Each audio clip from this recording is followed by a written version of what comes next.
6 মাসে প্রায় সব লক্ষ্যই পূরণ করেছে সরকার, জানালেন রিজভী।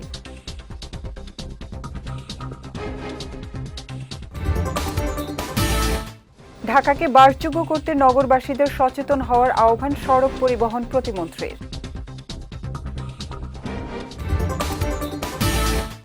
এবং তরুণ প্রজন্মকে খেলার মাঠে ফিরিয়ে আনার আহ্বান অর্থমন্ত্রীর।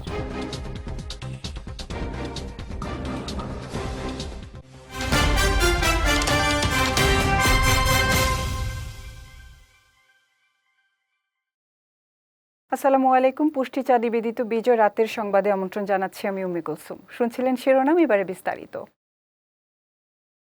বর্তমান সরকারের 6 মাসের অঙ্গীকারের লক্ষ্য অনুযায়ী মোটামুটি সবগুলোই পূরণ হয়েছে বলে মন্তব্য করেছেন বিএনপির সিনিয়র যুগ্ম মহাসচিব রুহুল কবির রিজভী আহমেদ। শুক্রবার নয়াপল্টনে বিএনপির সাবেক চেয়ারপারসন খালেদা জিয়ার জন্মবার্ষিকী উপলক্ষে আয়োজিত কর্মসূচি নিয়ে ব্রিফিংয়ে সাংবাদিকদের প্রশ্নের জবাবে তিনি একথা বলেন। রিজভী বলেন, কোথাও হয়তো 100% বাস্তবায়ন হয়নি, তবে 90 কিংবা 95% হয়েছে। সরকারের 6 মাস পূর্তিতে অঙ্গীকারগুলোর কতটুকু বাস্তবায়ন হয়েছে তার একটি লিখিত বিবরণ দেওয়া হবে। বিএনপির পরবর্তী মহাসচিব কে হচ্ছেন এমন প্রশ্নের জবাবে তিনি বলেন, দল যেভাবে সিদ্ধান্ত নেবে সেভাবেই জানিয়ে দেওয়া হবে। এখানে কোনো ঘাটতি থাকবে না। দলের প্রতিটি পদক্ষেপের বিষয়ে সাংবাদিকদের অবহিত করা হবে। বাস্তবায়নের জন্য 6 মাস যে পূর্তি হলো, সেই ক্ষেত্রে কতটুকু বাস্তবায়ন হয়েছে সেটার একবারে লিখিত একটি বর্ণনা বা একটি বুকলেট আপনারা পেয়ে যাবেন, কাল পরশুর মধ্যে আপনারা পেয়ে যাবেন। সেখানে দেখবেন শতকরা কত ভাগ হয়েছে। সেই ক্ষেত্রে আমি বলবো শতকরা এই যে লক্ষ্য পূরণ দিল 6 মাসের মধ্যে টোটাল যে অঙ্গীকার বা ম্যানিফেস্টোর কত অংশ হয়, সেই অংশ অনুযায়ী 6 মাসের যে লক্ষ্য, সে লক্ষ্য মোটামুটি সবগুলোই পূরণ হয়েছে। কোথাও হয়তো 19-20 হতে পারে, হ্যাঁ, কোথাও হয়তো 100% না হলেও সেখানে 95%, 90% হয়েছে, কোথাও 100% হয়েছে। সাবেক প্রধানমন্ত্রী বেগম খালেদা জিয়ার 82তম জন্মদিন আগামীকাল। এ উপলক্ষে মিলাদ ও দোয়া মাহফিল সহ দেশব্যাপী নানা কর্মসূচি ঘোষণা করেছে বিএনপি। শুক্রবার বিএনপির সিনিয়র যুগ্ম মহাসচিব অ্যাডভোকেট রুহুল কবির রিজভী স্বাক্ষরিত এক সংবাদ বিজ্ঞপ্তিতে এ তথ্য জানানো হয়েছে। বিজ্ঞপ্তিতে বলা হয়েছে, ঢাকায় নয়াপল্টনস্থ বিএনপি কেন্দ্রীয় কার্যালয়ে আগামীকাল 15 আগস্ট শনিবার সকাল 11টায় মিলাদ ও দোয়া মাহফিল অনুষ্ঠিত হবে। অনুষ্ঠানে বিএনপির সিনিয়র নেতৃবৃন্দ উপস্থিত থাকবেন। এছাড়া ঢাকাসহ দেশব্যাপী বিএনপি এবং এর অঙ্গ ও সহযোগী সংগঠনের সকল পর্যায়ের নেতাকর্মী ও সমর্থকদের মিলাদ ও দোয়া মাহফিলগুলোতে অংশগ্রহণের জন্য অনুরোধ করা হয়েছে। রাজধানী ঢাকাকে একটি আধুনিক ও বাসযোগ্য নগরী হিসেবে গড়ে তুলতে নগরবাসীর নিজ নিজ অবস্থান থেকে সচেতন হওয়ার কোনো বিকল্প নেই বলে জানিয়েছেন সড়ক পরিবহন প্রতিমন্ত্রী হাবিবুর রশিদ হাবিব। শুক্রবার সকালে ঐতিহাসিক ঢাকা নগরীর 416 বছর পূর্তি উপলক্ষে ডিএসসিসি আয়োজিত সংবর্ধনা ও ঢাকা হেরিটেজ সাইকেল র্যালির অনুষ্ঠানে প্রধান অতিথির বক্তব্যে তিনি একথা বলেন। তিনি আরও বলেন, ঢাকার প্রতিটি নাগরিকের নিরাপত্তা নিশ্চিত করা, যুব সমাজকে মাদকের হাত থেকে রক্ষা করা এবং পরিবেশ বান্ধব সবুজ নগর তৈরিতে সরকার অঙ্গীকারবদ্ধ। ঐতিহাসিক ঢাকা গেট থেকে শুরু হয়ে র্যালিটি নগর ভবনে গিয়ে শেষ হয়। আমরা চাই আমাদের তরুণ সমাজ সকল ধরনের মাদক থেকে মুক্ত হয়ে তাদেরকে গড়ে তুলে তাদেরকে স্বাস্থ্যসম্মত একটি পরিবেশ আমরা নিশ্চিত করার মাধ্যমেই আমরা এরকম আজকে ঢাকা দিবস উপলক্ষে যে সাইকেল র্যালির আয়োজন করা হয়েছে, আমরা চাই ঢাকার প্রতিটি এলাকা, প্রতিটি রাস্তা সাইকেল চলার জন্য একটি নিরাপদ সড়ক হিসাবে গড়ে তুলুন। একই অনুষ্ঠানে ডিএনসিসি প্রশাসক আব্দুস সালাম বলেন, ইতিহাস, ঐতিহ্য ও সংস্কৃতির সাথে আত্মিক বন্ধন গড়ে না ওঠায় এই শহরকে অনেকেই মন থেকে আপন করে নিতে পারেননি। ফলে নগরীর বর্জ্য ব্যবস্থাপনা, মশক নিয়ন্ত্রণ, ট্রাফিক ব্যবস্থাপনা এবং সার্বিক পরিবেশ রক্ষার মতো গুরুত্বপূর্ণ বিষয়ে নাগরিক সচেতনতা ও দায়িত্ববোধ এখনও কাঙ্ক্ষিত পর্যায়ে পৌঁছায়নি। আমরা হাসবো, আমরা খেলবো, আমরা ঘুরবো, ঢাকা শহরটাকে দেখবো, তাহলেই তো এই ঢাকা শহরটাকে সুন্দর আমরা করতে পারবো। দক্ষিণ সুদান ও আবিয়ে জাতিসংঘ শান্তিরক্ষা মিশন, United Nations Mission in South Sudan এবং United Nations Interim Security Force for Abyei এলাকা পরিদর্শন শেষে দেশে ফিরেছেন সেনাবাহিনী প্রধান জেনারেল ওয়াকারুজ্জামান। শুক্রবার 5 দিনের সরকারি সফর শেষে দেশে ফেরেন তিনি। সফরকালে সেনাপ্রধান দক্ষিণ সুদানে মোতায়েন বাংলাদেশ সেনাবাহিনীর ইঞ্জিনিয়ার কোম্পানি, পদাতিক ব্যাটালিয়ন ও বাংলাদেশ নৌবাহিনীর ফোর্স মেরিন ইউনিট এবং আবেইয়ে মোতায়েন বাংলাদেশ সেনাবাহিনীর পদাতিক ব্যাটালিয়ন পরিদর্শন করেন। এছাড়া UNMISS ও UNISF মিশনে নিয়োজিত বাংলাদেশি স্টাফ অফিসার, অবজারভার এবং কন্টিনজেন্ট সদস্যদের সঙ্গে মতবিনিময় করেন এবং তাদের কার্যক্রম ও মিশনের সার্বিক পরিস্থিতি সম্পর্কে অবহিত হন তিনি।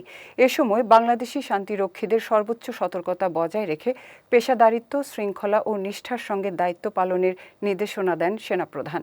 পাশাপাশি জাতিসংঘের বিভিন্ন মিশনে নিয়োজিত বাংলাদেশি স্টাফ অফিসার, সামরিক পর্যবেক্ষক ও কন্টিনজেন্ট সদস্যদের সঙ্গে মতবিনিময় করেন। রাজধানীতে ঢাকা মেট্রোপলিটন পুলিশের নিয়মিত অভিযানে গত 24 ঘণ্টায় 512 জন গ্রেপ্তার হয়েছে। একই সময়ে 48টি মামলা দায়ের করা হয়েছে। গ্রেপ্তারদের মধ্যে রমনা বিভাগ থেকে 39 জন, লালবাগ বিভাগ থেকে 40 জন, ওয়ারী বিভাগ থেকে 70 জন, মতিঝিল বিভাগ থেকে 71 জন, তেজগাঁও বিভাগ থেকে 47 জন, মিরপুর থেকে 116 জন, গুলশান বিভাগ থেকে 56 জন, উত্তরা বিভাগ থেকে 56 জন ও গোয়েন্দা বিভাগ থেকে 17 জনকে গ্রেপ্তার করা হয়।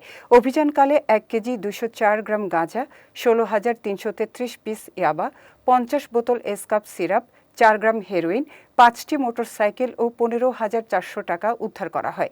গ্রেপ্তারদের বিরুদ্ধে আইনগত ব্যবস্থা গ্রহণ প্রক্রিয়াধীন। রাজধানীর সিএনজি ফিলিং স্টেশনগুলোতে তীব্র গ্যাস সংকট দেখা দিয়েছে। শুক্রবার সাপ্তাহিক ছুটির দিনেও গ্যাস সংকটে নগরবাসীর ভোগান্তি কয়েক গুণ বেড়েছে। ভোররাত থেকে রাজধানীর সিএনজি ফিলিং স্টেশনগুলোতে দীর্ঘ লাইনে দাঁড়িয়েও গ্যাস পাচ্ছেন না চালকরা। আবার গ্যাসের চাপ না থাকা এবং সরবরাহ বন্ধ থাকায় রাজধানী জুড়ে বন্ধ রয়েছে অধিকাংশ ফিলিং স্টেশন। পাম্পের সামনে গ্যাস নেই লেখা সাইনবোর্ড টানিয়ে অলস সময় পার করছেন বিক্রয় কর্মীরাও। এই সংকটে সবচেয়ে বেশি বিপাকে পড়েছেন নিম্ন ও মধ্যম আয়ের চালকেরা। সিএনজি চালিত অটোরিকশা ও রাইড শেয়ারিং সেবার সঙ্গে যুক্ত অনেক চালক বলছেন, সময়মতো গ্যাস না পাওয়ায় তারা যাত্রী পরিবহন করতে পারছেন না। এতে দৈনিক আয় উল্লেখযোগ্যভাবে কমে গেছে। আবার মালিকদের নির্ধারিত টাকা দিয়ে পরিবারের ভরণ পোষণ ঠিকঠাক করতে পারছেন না। সপ্তাহের ব্যবধানে রাজধানীর বাজারে কাঁচা মরিচের দামে ফিরেছে কিছুটা স্বস্তি। আমদানি করা মরিচ বাজারে আসায় কেজিতে প্রায় 300 টাকা পর্যন্ত কমেছে দাম। তবে মরিচের ঝাঁঝ কমলেও এখনও চড়া ব্রয়লার মুরগি ও অন্যান্য সবজির দর। সহকর্মী রাইসুল রিফাতের ছবিতে ও মোহাম্মদ হৃদয় খানের তথ্যে রাশেদ ইসলামের রিপোর্ট। প্রতি সপ্তাহেই যেখানে রাজধানীর বাজারগুলোতে হয়ে ওঠে নিত্যপণ্যের দাম আর সীমিত আয়ের টানাপোড়েনের রণভূমি, সেখানে ছুটির দিনেও পকেটের হিসাব মেলাতে ফুসরত নেই সাধারণ মানুষের। প্রতি সপ্তাহের মতো এমন চিত্রই দেখা গেছে চলতি সপ্তাহের কাঁচা বাজারে।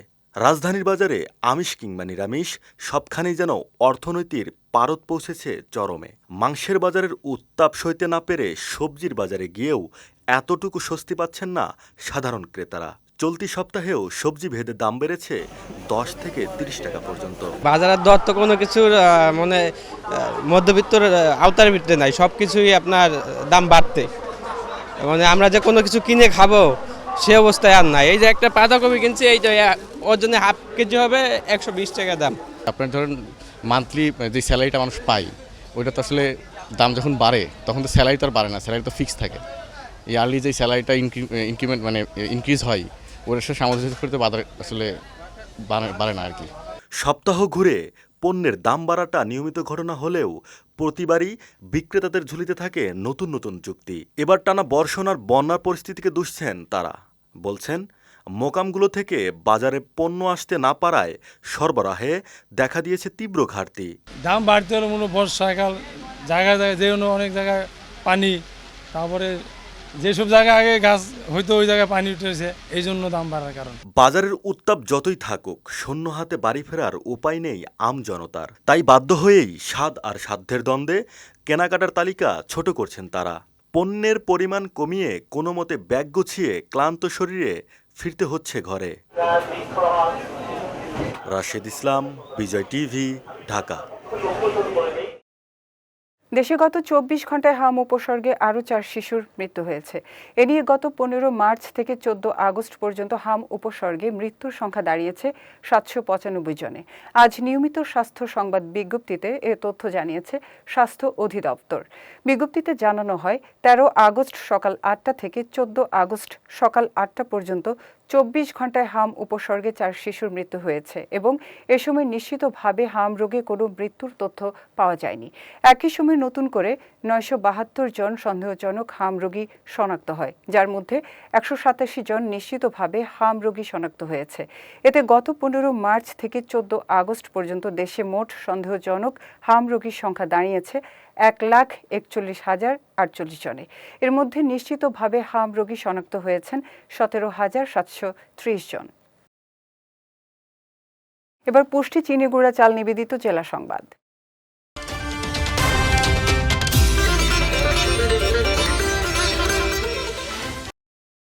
দেশের ক্রীড়াঙ্গনকে এগিয়ে নিতে খেলাধুলায় বিনিয়োগ বাড়ানোর পাশাপাশি তরুণ প্রজন্মকে মোবাইল আসক্তি, অনলাইন জুয়া ও মাদক থেকে দূরে রাখতে খেলার মাঠে ফিরিয়ে আনার আহ্বান জানিয়েছেন অর্থ ও পরিকল্পনা মন্ত্রী আমির খসরু মাহমুদ চৌধুরী।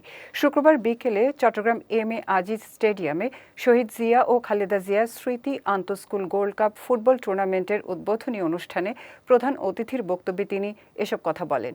শুধু লেখাপড়ার মধ্যে শিশু কিশোরদের সীমাবদ্ধ না রেখে ক্রীড়া, সংস্কৃতি ও কারিগরি শিক্ষা সহ সব ক্ষেত্রে সমানভাবে এগিয়ে নেওয়ার ওপর গুরুত্ব দেন মন্ত্রী।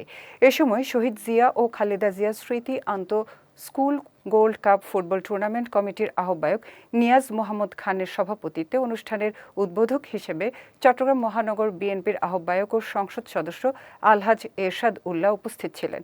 এছাড়াও বিশেষ অতিথি ছিলেন চট্টগ্রাম 9 আসনের সংসদ সদস্য আবু সুফিয়ান ও মহানগর বিএনপির সদস্য সচিব নাজিমুর রহমান।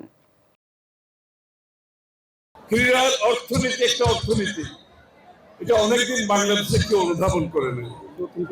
তারেক রহমান সাহেব নতুন পুরি চালু করেছেন, যার মাধ্যমে সমস্ত স্কুল এর ছেলেমেয়েরা আজকে সংযুক্ত হয়েছে।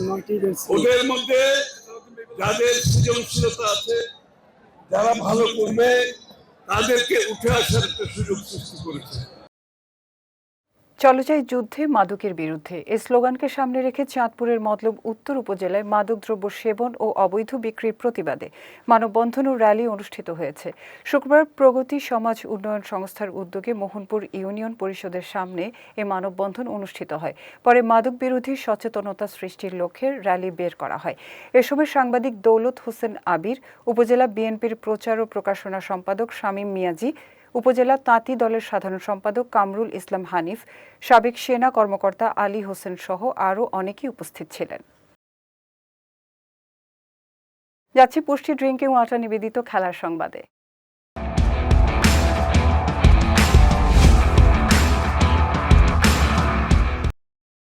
বাংলাদেশ অস্ট্রেলিয়া ডারউইন টেস্টের দ্বিতীয় দিনও নিয়ন্ত্রণে রেখেছে বাংলাদেশ। তানজিদ হাসান তামিমের সেঞ্চুরি ও নাজমুল হোসেন শান্তর অর্ধশতকের সুবাদে 6 উইকেটে 351 রান তুলে দিন শেষ করেছে টাইগাররা, যা 153 রানের লিড এনে দিয়েছে। মুমিনুল হক 49 রান করে ফিরলেও তানজিদ তুলে নেন সেঞ্চুরি। অস্ট্রেলিয়ার মাটিতে প্রথম বাংলাদেশি হিসেবে এই কীর্তি গড়েন তিনি। পরে 231 রানে আউট হন 101 করে, শান্ত করেন 84 রান। তৃতীয় সেশনে দ্বিতীয় নতুন বলে চাপে পড়ে বাংলাদেশ। 11 রানের মধ্যে হারায় 3 উইকেট। শান্ত 84, মুশফিকুর রহিম 36 ও লিটন দাস বিনা রানে আউট হন। তবে অপরাজিত মেহেদী হাসান মিরাজ 32 ও হাসান মাহমুদের 13 রানের দৃঢ়তায় লিড ছাড়ায় 150। ফিফার সভাপতি জিয়ান্নি ইনফান্তিনোর নেতৃত্ব নিয়ে বিতর্ক জোরালো হয়েছে। তার প্রতি সমর্থন প্রত্যাহার করেছে নিউজিল্যান্ড ফুটবল। সে সঙ্গে ফিফার সাম্প্রতিক কর্মকাণ্ড নিয়ে স্বাধীন পর্যালোচনার দাবি তুলেছে তারা। শুক্রবার এক বিবৃতিতে সংস্থাটি জানায়, ফিফার কিছু সিদ্ধান্ত আন্তর্জাতিক ফুটবলে আস্থার সংকট ও বিভাজন তৈরি করেছে। তাই বৈশ্বিক ফুটবল প্রশাসনে আস্থা ফেরাতে স্বাধীন পর্যালোচনা জরুরি। বিতর্কের কেন্দ্রে রয়েছে ফিফার বাতিল হওয়া একটি বিনিয়োগ পরিকল্পনা, যা নিয়ে উয়েফা, কনকাকাফ ও এএফসিও অসন্তোষ প্রকাশ করেছে। ফলে আগামী মার্চের ফিফা সভাপতি নির্বাচনের আগে ইনফান্তিনোর ওপর চাপ বাড়তে পারে। তবে বিপরীত অবস্থানে 6 আরব দেশ মরক্কো, কাতার, মিশর, মৌরিতানিয়া, লেবানন ও সুদান। যৌথ বিবৃতিতে তারা ইনফান্তিনোর নেতৃত্বের প্রতি পূর্ণ সমর্থন ও আস্থা পুনর্ব্যক্ত করেছে। পুষ্টি চা নিবেদিত বিজয় রাতের সংবাদ শেষ করার আগে শিরোনামগুলো দেখে নিচ্ছি আরও একবার।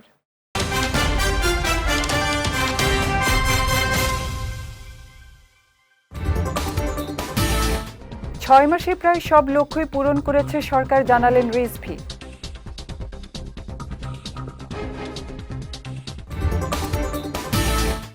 ঢাকাকে বাসযোগ্য করতে নগরবাসীদের সচেতন হওয়ার আহ্বান সড়ক পরিবহন প্রতিমন্ত্রীর।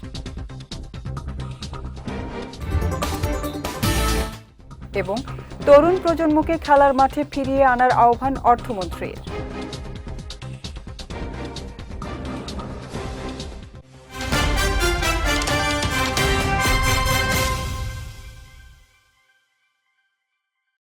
বিজয় রাতের সংবাদ শেষে আজকের মতো আমি উম্মে কুলসুম আপনাদের কাছ থেকে বিদায় নিচ্ছি। আগামীকাল একই সময়ে নতুন সব খবর দেখতে চোখ রাখুন বিজয় টিভিতে। এছাড়াও আজকের বিজয় রাতের সংবাদের ভিডিও দেখতে পারেন আমাদের ইউটিউব এবং ফেসবুক পেজে। আমাদের ইউটিউব হলো youtube.com/bijaytvofficial এবং আমাদের ফেসবুক পেজ হলো facebook.com/bijaytvlimited। এতক্ষণ সঙ্গে থাকার জন্য ধন্যবাদ সবাইকে।